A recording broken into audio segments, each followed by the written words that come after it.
Friends in a Podcast. We're so glad you're here. We're your hosts, Natasha and Lindsay. Hello again. Hello. I feel like I see you more on a digital presence than in person, and I don't really love that. So I know we're working on correcting it. Agreed. I feel the same way. That's why I texted you this week, and I was like, can we at least put on the calendar, even if it's like 2.5 weeks away? I don't even care. Yeah, we need it. So we're continuing our conversation this week on grief, part 3. Yeah. I really enjoyed these conversations. Yeah. When you hear the word grief, you expect it to be like sad or not necessarily overwhelming, but just like heavy. Yeah. And I really enjoyed that we've been able to talk through it in a way that addresses those feelings and emotions, but also brings hope and makes it feel a little bit lighter. I think that I've felt that the more that we validated the feelings of grief, the lighter that it felt. Like, yeah, it's okay to feel this way. Okay. Exactly. Yeah. I agree 100%. Well, not to shift the mood, but the question that I have to start off this episode is, if you had to describe a weather pattern that describes the current climate of our world today, what would it be? A tornado? That's a good one. Yeah. I feel like things are just swirling and we're kind of swimming like if we're in it. Like that scene in The Wizard of Oz, right? Where everything is just kind of like you see the cow and it's flying by you. I feel like that's kind of what life is right now. Like it's just swirling and we're kind of caught up in it and we're along for the ride. I kind of feel that way, or like a hurricane. And, I grew up in Florida, so not that I'm a hurricane expert, but pretty close. No, I'm just kidding. But there's like this point in the storm, right, where you're like in the most intense parts of the bands and you're in the outer bands, then you get to the inner bands, and then you're in the eye of the storm. And everything's like calm and peaceful and like this wasn't so bad. We got through it. But just kidding, because the outside of it, once you get through that eye of the storm, the tail end of it can be the worst part of that hurricane sometimes, and it just comes sweeping through. And sometimes right when I feel like things are settling down and there can't be any more bad news, we just get swept away with something else. That's a great example of it for sure. I agree. Like that's why I was describing the tornado, right? Because in the eye of the storm, it looks peaceful and kind of be standing there like, all right, we're fine. But also in the midst of all of that, there's still all this chaos swirling around you. And it seems like it's really intense. Yeah. Yeah. It's wild. So that's what we're talking about today, the grief of the world and all of the chaos that surrounds us. And we could probably list off just in 2025 alone, a handful plus 10 events that have occurred just this year. And we're only in October. We have 3 more months left. Yep. And there are some days that I'm driving in my car, which is my quiet time usually, especially coming home from work. I usually don't have the radio on or an audio book on. It's just me and my thoughts and praying. And I tend to just think about all the things that are happening and get sometimes a little overwhelmed by all the things that are going on in the world and always wanting to have the right answer or have the right feeling about it. What are your thoughts on that? Yeah, I sometimes feel like an ostrich, right? Like who digs their head in the sand and like avoids stuff. So I don't have TV with live news and I don't listen to the radio. So a lot of what I get is through social media, which isn't always a great source to get your news from, right? Because it's clipped and it's segments and it's sound bites. And so it's not always the whole story. Right. And sometimes I choose that because I don't like to be caught up in it. However, I say that, and when I'm at work, I have access to, like when you open the web browsers that have all those like news clips. And so like you see a lot more of them. Like I'm opening a browser and like there's the headline of insert whatever headline it is, right? And Right. so it can feel really discouraging when you read those, and not even just like national catastrophes, like local things that happen, whether it's here or in a neighborhood in another state or whatever it is. Like you read a few of those and you can immediately feel like your demeanor kind of shift and feel really heavy and sad because there is a lot going on in the world and I can't solve it. I don't have the answers for it. So sometimes I choose to not participate in that. Um, so I'm not always up on current events, but I think I know enough of what's going on right now to understand that there's some pretty heavy things and that can cause a lot of feelings. Yeah. I think that I probably am a little bit more opposite. And sometimes I wish that I could take that back approach of distancing myself a little bit more from it. Not a back approach, but just like you were saying, like getting caught up and knowing enough, but not like immersing yourself in it. I think sometimes I immerse myself too much in it and Mm, I'm reading it from different news outlets and I'm trying to go this way versus that way and the angles at it, right? Because every news source is going to write the article just a little bit differently. yeah. And so then I'm like spiraling for hours reading up on how did it happen. And I tend to do that more with local news. I want to know what's going on in my state, in my town, and, local to me. But certainly on a bigger level too, right? My family's in Florida, so I stay up to date with a lot of stuff that's going on in that area. And there are times where it's like, okay, put the phone down and Yeah. quiet the brain because you can have a lot of thoughts and you can come up with a lot of your own ideas of how this is going to play out. And I'm a planner. And so the more that I read, the more that my planning brain kicks in. And it's like, all right, XYZ's got to happen. Or what if this happens? This is how I'm going to respond. And so I have to be very careful of that to not like spiral down certain avenues.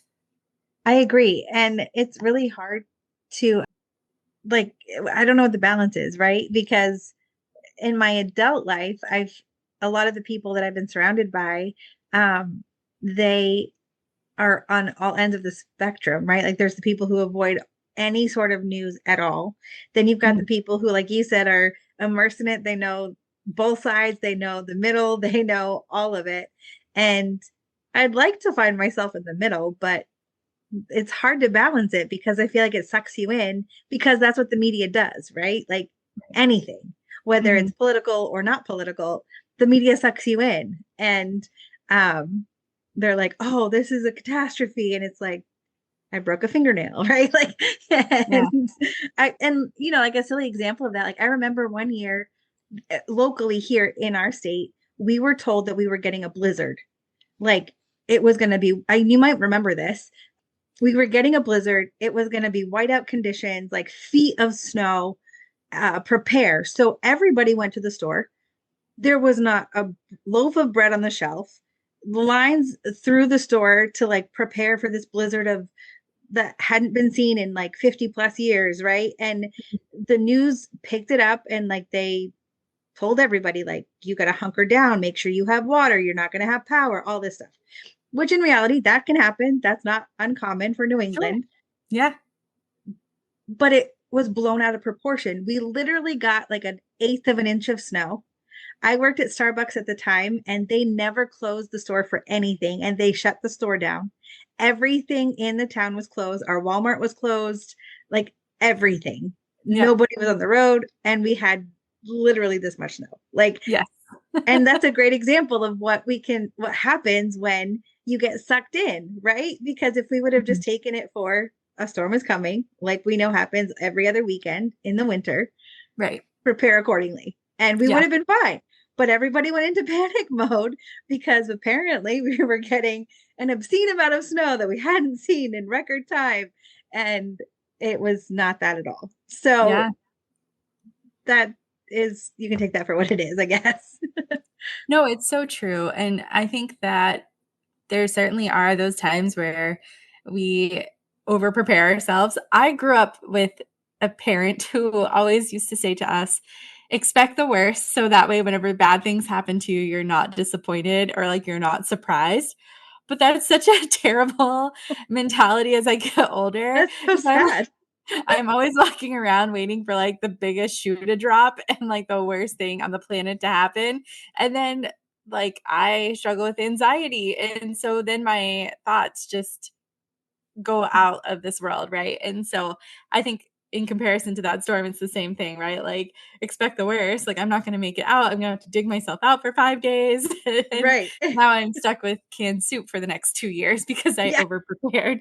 Um, I can remember in high school, I had a friend whose mom was very into the Y2K thing. And that was just a big concern for her. And so they had a closet stocked with SpaghettiOs, and we still joke to this day, like, oh, does your mom still have SpaghettiOs that she's putting in your stockings? Because for Christmas we would all get them in our stockings, and it just became our little joke. But and she said to us, she grew up with the same mentality that I did, that expect the worst, so that way if something bad happens, you're not unprepared for it. So I hope eventually that mindset will dissipate, because it hasn't always been the healthiest of mindsets, especially dealing with world events and things around. I don't have a closet full of SpaghettiOs yet, but yeah. If So I come over and you have a closet full of things you're hoarding for the future, I'm gonna I'll take, keep you posted.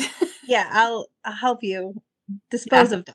We right. can gift them to the needy people Yes. who could use it. There are more people that could use the SpaghettiOs. I don't even like SpaghettiOs, so if you like them, I got you covered. It's been a long time. They're not as good as adults. Like No. now that I'm an adult, I've had them like because I would like buy them for my kids or something. We don't eat them a lot because my boys could care less, but I've Yeah. had them since I've been an adult. And Yeah, no, when I was a kid, there was something about those meatballs that were in them, but yes, now I loved them. And now I look at them and I'm like, is it okay to eat that? Like, it's is that it's like actually cat meat? I don't food. want to know the answer to that question. I think it's cat food, but that's just my That's what personal I opinion. think. It looks like it is. It does, absolutely, If you absolutely. know the answer to that, please don't tell me. Don't message us. I don't want to know. You I don't would need to like know. to be oblivious. Yes, yes. I came up with a few thoughts today, and I thought maybe we could walk through them. Yeah, that sounds great. Um, so the first one was, thinking about like the weight of the things going on in the world. And like we said, we could name a handful just in 2 seconds, right? Of just the tragic events that we've experienced in our lifetime, not only just in 2025, I was going to but say, in our lifetime alone, like in yeah, our generation, the amount of catastrophes that have happened, yeah, it's kind of absurd. Like, yeah, and don't get me wrong, I don't want to downplay like all of the people who lived through major wars because hmm, that is significant too. right, But the amount of catastrophic events in our generation, I feel like, is insane. yeah. No, I absolutely agree. And so I think that there's a spot to acknowledge it, acknowledge the weight without taking it all on. And I apologize, I'm looking at my phone to keep my thoughts in check here. No, you're But good. I'm doing the acknowledge the same weight thing. without taking it all on. It's okay to feel sadness, anger, or helplessness about what's happening in the world. That's a normal, compassionate response. And I think sometimes we feel not shame, but I guess overwhelmed at the thought of, like, why do I feel so sensitive to everything going on in the world? And that's okay to feel that way. That's sometimes just compassion boiling up inside of you. And I would say something that I find great comfort in. Jesus said to his followers, and it especially like this time of not this time of year, but recently with current events that have happened, I just cling to this verse that when Jesus said to his followers, in this world you'll have trouble, but don't fear, I have overcome the world. Mhm. And there's so much peace in knowing that I don't have to have it figured out. I know that I live in a world that is full of chaos and confusion and bad things happening to good people and good things happening and bad things happening just in general across the world and catastrophes. But he's already overcome the world. And so I don't have to carry the weight of that. I can Mm, feel the emotions of that's really sad. And yeah, it's overwhelming sometimes the amount of things that keep happening. But knowing that there's hope because Jesus gives us hope, and that because of what he's done for us, I can live in peace even though there's chaos around me because he overcame the world, and I don't have to try to figure out the next step. I'm going to trust him with it. Yeah, no, that's so true and so good. I just went to, Unspoken. They did like a little community concert, and one of the things the lead singer said, I love that band. They've been one of my favorites for a long time. But the lead singer, Chad, I'm paraphrasing, but he basically said, like, we don't even have to earn it. It's just given to us freely. No matter like where you are in life or your stance is, whether you're a believer or not a believer, like that is afforded to everyone everywhere. And like all you have to do is ask for it and it's there. And I just love that. Like his message was just so simple. Like it's not just reserved for the ones that count themselves Christians, but like if you don't, just ask and it's there. Like there's still the peace, and God always shows up and he always delivers. And countless times we saw in the Bible of him like speaking to and providing to maybe people who didn't always have the buy-in, right? To Yeah. that. And I think that that's what makes him such a unique, if we're looking at the big span of belief systems, right? That's what it makes it so unique. Yeah. It's not a love that we have to earn or chase or go after. It just exists and it is just there. Yeah. Yeah. That's my paraphrase anyway. So if Chad ever listens to this, it's a paraphrase. He never will, and it's fine, but I'm sending it to him tomorrow. perfect. um, the next thought that I had was we talk about this all the time. So this one will probably be a short little point, but grieve through connection, not division. Mm. Um, and grief can actually unite us when we allow empathy to lead. And Hmm. so in America today, in our society today, in our world today, not even just America, it is so easy to be so divided on our opinions and our belief systems and our values and our morals. And I understand that and I get that. But when we break it down, we are all humankind at the end of the day. And if we lead with empathy, that humanity first, Hmm. what an amazing weight of grief that we can carry for one another. Yeah. And I think sometimes when we're, especially when we're heated, right? Like we're really amped up because somebody disagrees with insert whatever you want that to look like, right? It's easy to forget the person that we're arguing with is a person. And sometimes we can feel so deeply that we're right, or that Mhm. our conviction is the right one, or that our opinion is the right opinion. My husband's a great example of this because my husband has very strong opinions He about, infuriates me. and you don't have to live with him, right? Like, I and say that jokingly. He's great, but I love him, but he also infuriates me too. Like, he posts the most ridiculous things about like opinions, right? Like, and they're Mhm. usually silly little things. Like, Right. we agree on the core values of life, but there are some things that he will die on, like the hill he will die on. And I'm like, Yeah. why? Why Like is that that? John Goodman is actually one of the best actors to ever live? No. Or that Angela Lansbury is better than Julie Andrews? No. Full stop. You cannot convince me otherwise. Like, Julie Andrews is a, I don't even, you Yeah. just can't. Like, Yeah. there's no Infuriating. comparison there. I agree. So anyway, I'm saying that because we can forget sometimes that when we feel that passionately about something, that the Mhm. people that we're looking at that don't agree with us, that they're still a person and we still love them, or we should love them, or we should treat them with kindness still and listen with respect, right? Like, it's one thing to disagree, but if you're not willing to listen to what they're saying, then it's not fair because we might not see eye to eye on this situation or whatever it is. But if we're not also willing to listen, it's not a conversation. And that's not fair. And so if we're leading with empathy, we should be able to listen to Mhm. both sides. I agree. And hopefully in that it helps you pause, right? And think. And maybe it doesn't change your stance or change your opinion, but maybe it makes you pause and think, oh, maybe I could be a little softer in this area and a little bit more open minded, not to change my values and my opinions, but maybe that'll help me love the person a little bit more than, or portray love a little bit better than what I was before.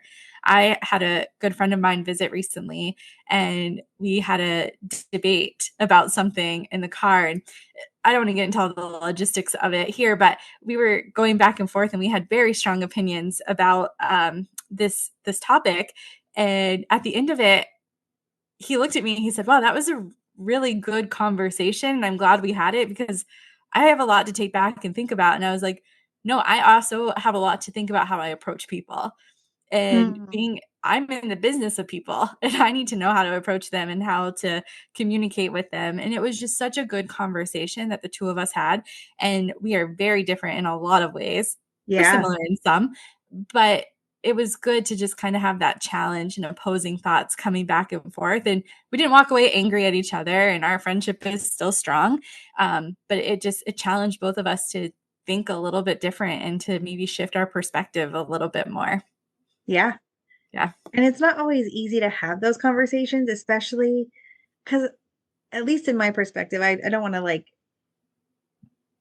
put onto somebody else what I'm Sure. feeling, but I get really defensive very easily.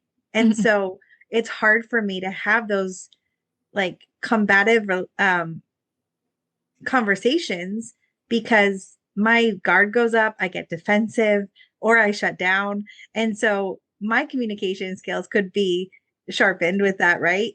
Um, Yeah. and it's easy to get really defensive because when you're passionate and you care about something, you want to defend it. And that Mhm. makes sense. We're all like that. Like Sure. if you were to come at me about one of my kids, I will defend them to the death, right? And Right. I'm not going to back down from that. Um, but if it's, and also I think we have to remember too, like, is this a hill that we're worth dying on? Like, are we Mhm. really willing to lose an entire relationship that we've invested years and time in over this one disagreement? Right.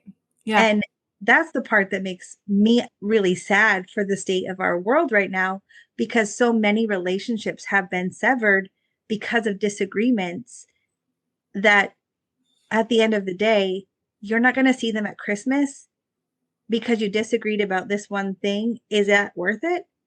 Mm. And Yeah. you have to figure that out on your own, but are we really fighting for the right things? And Right. are we willing to let go of things that we've invested in because we disagreed? Right. Yeah, I think that there's a line in the sand where if we look at people through the eyes of humanity and understand that we're all trying to figure it out, no matter what our thought processes are and the way that we get there. But if I judge the people that I hold close to my heart, right, by their morals and their values, regardless if their belief system is different than mine and we approach things maybe a little bit differently, if at the end of the day, like I know that where they're coming from is from the goodness of their heart and that they mean no harm to anyone, I'm going to settle there. And that's where we can have those respectful conversations, right? But if we're just tearing each other down, then really there's no respect on the other end of for either of us, right? And so maybe that is the time that you have to draw the line in the sand and say, okay, this isn't healthy for us to have these conversations. But if we can approach it in a I have a lot of friends that we don't come to the middle grounds with, right? But I love that because I love being challenged and I love learning and I love kind of thinking outside of the box with them and like, oh, maybe I need to think a little bit more through why. Maybe I'm not changing my belief, but maybe I'm challenged to find the roots in my beliefs. Like, why do I Mm. actually believe this and dig down into that? And then it's able to have those conversations with empathy because I'm not trying to defend what I believe. I'm just speaking what I believe because I believe so much in it and I've rooted myself into it. Yeah, I agree. The next thought is let compassion move you, not exhaust you. Find small ways to help. Yeah, that's pretty easy, right? Like Mhm. little things can go a long way. small things done with great love leave a great impact, right? Like you don't have to be a billionaire to make an impact. You don't have to own a company to leave an impact. Um, Small acts of kindness can go a long way. Yeah. And sometimes that even looks like if you're not sure, volunteer somewhere. I remember one time when I forget if it was when I was in master's or it may have been a women's networking event that I went to at my last job. But I remember someone at some point saying that it's easy to get overwhelmed by everything going on around you in the world, in your state, in your town, in your community. If you can focus on one thing that you can change, do that. Yeah. And that will start to ease the burden a little bit because you're not just sitting at home and you're not just watching everything happen. You're contributing to a better cause and a better outcome. Mm-hmm. And it must have been a women's event anyway, but I remember it because it was around the time that the COVID pandemic had happened and I was living by myself and I was feeling pretty like, well, this is pretty terrible. I'm stuck at home all the time. I'm not getting out of my house. And down the road, there was a local church and it wasn't necessarily the church, but like the community had a food shelter type thing. They were giving away food. And I don't know if you remember this during the pandemic, but the USDA and another partnership, I don't want to misspeak, but they were giving away food boxes and they would come to every state and like cities and stuff. Yep, And they I were giving remember away, that. yeah, meats and vegetables and all this great stuff. And so I collected a couple of the boxes a couple times because I was like, I am struggling. I'm living, my roommate had moved out and I just needed a little extra help during that time while I figured out, kind of rebudgeted myself. And so I started going and then I thought, well, I feel pretty terrible taking a box and not giving back anything. So I started volunteering and handing out the boxes and we would meet and we would pack them and then we would ship them out, right? People would come Yeah. and they would drive in their cars and we would load them in their cars. And when everything else felt a mess, my job felt a mess. I wasn't sure every day going into work if I was going to be the next one furloughed because we furloughed half the staff. We were running lean and literally things were changing every single day in my job. I was working for one branch one day, I was a part of a team another, a part of another branch, and just hopping around. I got passed around so much. And Yeah. but that like felt good, right? To like give back, to find that place that I could pause and give back to people who are going through it maybe a little harder than I was during that time. Yeah. It does help when you are able to give and with no strings attached. And it really gives you a different perspective on life because you Mm-hmm. realize like how much it takes to survive, right? Yeah. Like some people are just surviving. And Yeah. sometimes we go through those seasons too, where we're just barely making it. And Yeah. so when you're able to give in those moments when you have the opportunity to do that, it helps kind of keep you at a better mindset. Absolutely. And it doesn't even have to look like that. Maybe there's not a place that you can give back. I just got the 5-minute warning. We have two more to go through. So, but maybe it's just checking in on your neighbor too and trying not to allow the chaos around you to consume Mm, you, but finding small ways. yeah, Find hope in the helpers. I Just love this finding one. gratitude for this is my favorite one, so I'm glad we were able to get to it. Find hope in the helpers, gratitude for small acts of goodness, and it can ground you when the world feels chaotic, even in times of heartbreak, which we've talked a lot about in the past 2 episodes, and even in our world today, right? But there's always helpers, people doing good, creating beauty, showing up for others, um, and noticing that doesn't diminish the grief, right? But it can help bring balance to it.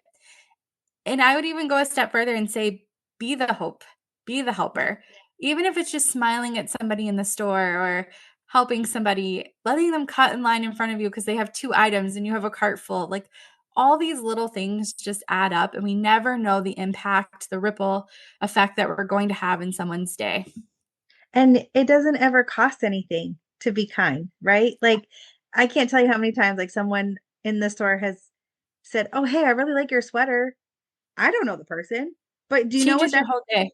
you like, right? Like, and Yeah, it's so easy. It's so simple. And so I forget easy. about that, right? Like, so I try to be mindful of that. And when I notice something, I try. I'm a little bit more shy, so it takes a lot more like courage to say to a Yeah, stranger, "Hey, that looks really good on you," or, "I like your earrings," but something that simple is really kind and it can really change somebody's day. And so it's a really easy way to start, right? Like just give a compliment and see what happens. yeah, absolutely. Maybe you're a mom and you see another mom struggling with her kiddos. Even just walking by and, like, I've heard this, I'm not a mom, but just walking by and be like, "You're doing a great job." Oh my goodness, I've been there. And when someone acknowledges like the season that you're in and saying that out loud, it is such a game changer because some days you don't feel like you're doing a good job. And let's be honest, that's most of the time. And even now, my kids are not in the toddler stage. And there's most days where I'm like, I don't know what we're doing here. And so to hear somebody else say, "Hey, you have really great kids and they're so kind," or "They made me laugh," or seeing them in the store and be like, "You got this, mama. You're doing a good job." Like those really Game do changer. make a difference. Yeah. Alright, I'm wrapping it up with this last one here. All right. Practice grounded grieving. Grieve with your feet on the ground. There's literally something about barefoot in the grass that just, like, Yep. my soul. The Yep. ocean, breathing in the vibrations of the waves on the ground and your feet, it does something for you. But more importantly, breathe deeply, pray, journal, create art if that is your way of expressing yourself and getting out the heaviness of the grief. And I bet something beautiful will come out of all of those things. And so the last thought as we wrap it up today is grieving the world doesn't mean drowning in despair. It's about staying rooted in love and truth while acknowledging the pain of what's broken. So it's okay to acknowledge it, but stay grounded this week. That's a wrap on this episode of Two Main Friends in a Podcast. Follow us on Facebook or Instagram. You can also send us an email at twomainfriends@gmail.com. And as always, leave us a review wherever you're listening.